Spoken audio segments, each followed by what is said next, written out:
reka ngusuze ko nkwifurize amahoro y'Imana, nkwifurize umugisha w'Imana wowe urimo gukurikira Imana rero nubaye nawe kandi neza y'Imana ikomanitse n'abayo bose hafi nakora imico bitandukanye mu gihe muhereyemo ku migabane itandukanye mu ntara zitandukanye mwese mukamwumva urimo ndi kuvuga. Reka mvuge ngo mbahe ikaze kandi mbifurize ibyiza byose bitangwa n'ijuru. Buri wese rero yiyumvemo ikaze. Uyu ni umuryango w'abana b'Imana afite intego imwe yo kuzajya mu ijuru kandi turi kwitegura kugaruka kwa Yesu Kristo. Reka mbabwire rero ngo nimuze twigire hino twumve ubutumwa bwiza bwa Yesu Kristo budufasha kugira ngo twitegure gusanganira Yesu. Ngize umugisha ndi kumwe n'umuhanuzi w'Imana François. Uraho neza? Uraho neza nepo. Amahoro. Amahoro y'Imana. Kuruje witonze cyane bimeze bite? Cyangwa intero nyir'ubwo yatemo niyo wikirizamo?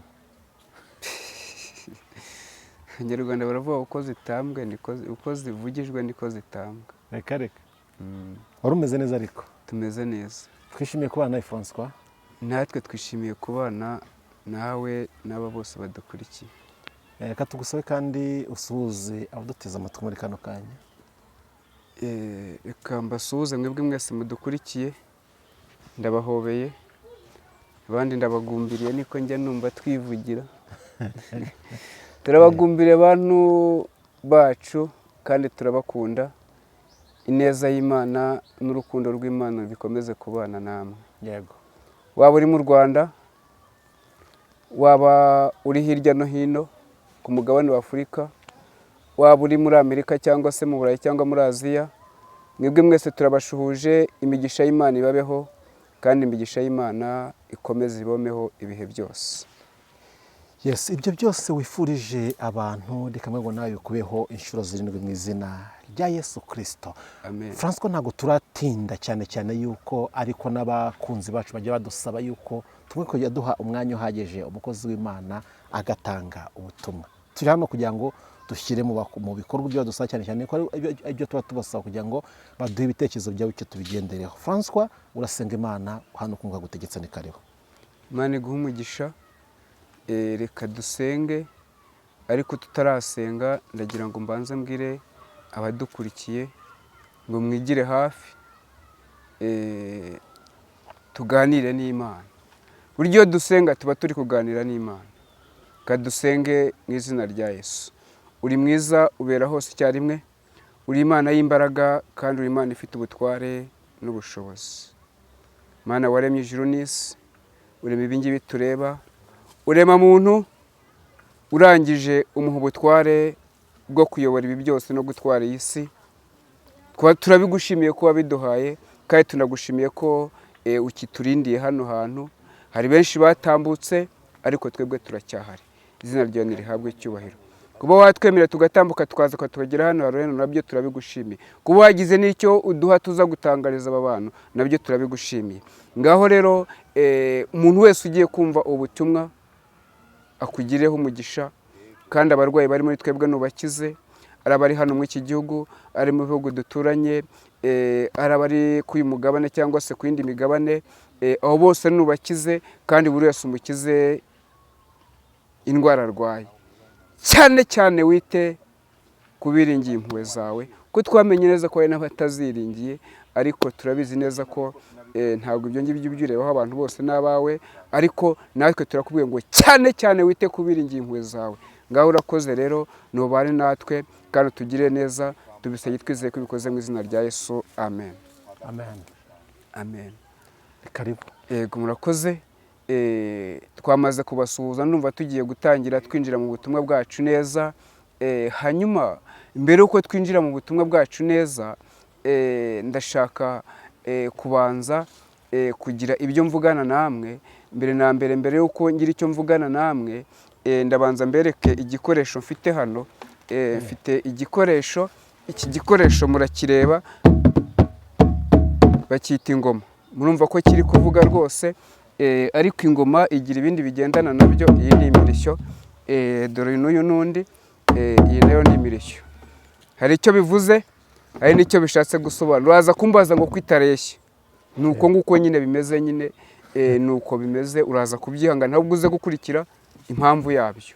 Nibyo ngira ngo ngusabe uze kubikurikira kandi uze ukurikire n'icyatumye iki gikoresho kigera hano. Uko ibi byose biri mu butumwa ugiye gukurikira we, kandi ni we bireba, ntabwo ari njyewe bireba njyenyine. We birakureba,